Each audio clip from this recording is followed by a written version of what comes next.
And what else has she done since Sorry, I've go come ahead, on? sir. She gives me 3 minutes and she lets somebody else stay on for 20 minutes. She used to keep me on for 20 minutes. Now she wants to make sure she doesn't keep me more than 2 minutes. Kleenex. I'm sorry, sir. I didn't mean to interrupt you. Go ahead. Kleenex. I watched you on the show for the first time. Actually, I've seen you just pop in and here and there and whatever have you. Because she kicks me off after 2 minutes. But she'll have that fucking boring doctor about fucking AIDS or about COVID. Yeah, the COVID guy. At the beginning of COVID, take your shots. Take your shots. Going on. So I have Andy Dick with the camera going, sideways in the trap house for an hour. I get on. I have to rush what I'm going to say. I mean, last week she had John. She had Stuttering John. And John kept to tell me backstage, I want to talk to Kleenex. I want to talk. No, fuck. She's all about John. She's got to try to get her name on page 6 again. And the difference is now that I've met her, let me tell you, Corey, let me tell you what I decided after meeting her. She's not as hot as she used to be. And I'm glad I did meet her because whatever tension there was going on between me and her, it was the most non-sexual experience meeting her. She just was like a genuinely nice person. But I also know what a pathological liar she is. But, sir, that was my next. Elisa! I'm just making sure. Wait a minute. Okay, that's about Elisa. But that was my next question. It's like, what was it like with your experience after meeting her? And because we had a nice talk, and it was like, yeah, and it was like, I was wondering about that. I can't finish. You keep fucking interrupting me. The passion that I had, the hate, the love, the anxiety. 6 years of that shit. When I met him, like, this is what I was thinking, Corey. What in the hell was I thinking? She's not anything really that special.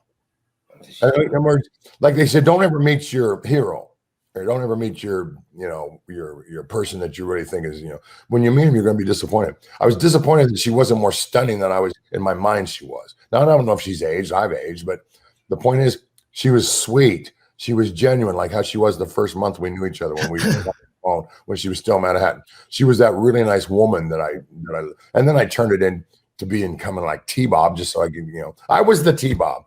Okay. Okay. If I may interrupt there, Chris, did you think that you built a legend in your own mind? And that's exactly what it's like. I imagine so much. And then when you finally meet somebody, you go, well, that was just that was all me. That crazy shit was built in my head. Mm-hmm. And then she did get me upset. So every time I got angry on the old days, I was mad. And she made me mad on this trip, which I could really throw her in the bus, but I'm not going to do that. Also, you let yourself be mad because I stated I was going to be in Santa Barbara, and I would now possibly be in San Francisco by now, which is home for me. I spent 12 years in the Bay Area, so that's my home. But I'm not regretting going to the Roosevelt, but I went there to see her again. And then it became, she wanted to make a client on me. She goes, she started calling me when I was at Huntington Beach.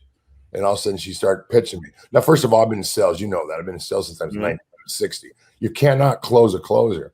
And yes, I would buy gold. Would I buy it from her? I don't know. I mean, would I buy Bitcoin? Absolutely not. Do I think the world's coming to an end? I think Christ is going to be here before Bitcoin ever makes $1 billion.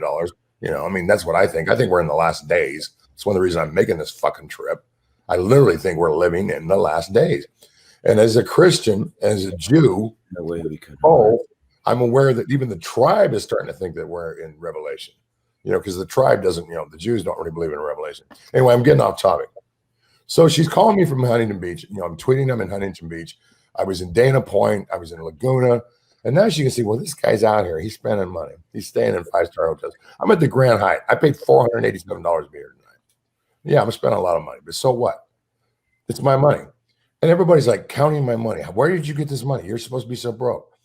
It's like none of your fucking business. I haven't had a real vacation since forever. Last time I went on vacation was to go to Osaka, Japan in 2018 with my wife. And I didn't plan on being here this long. And I'm really spending a lot of money. I've dropped over $18,000 just on motels.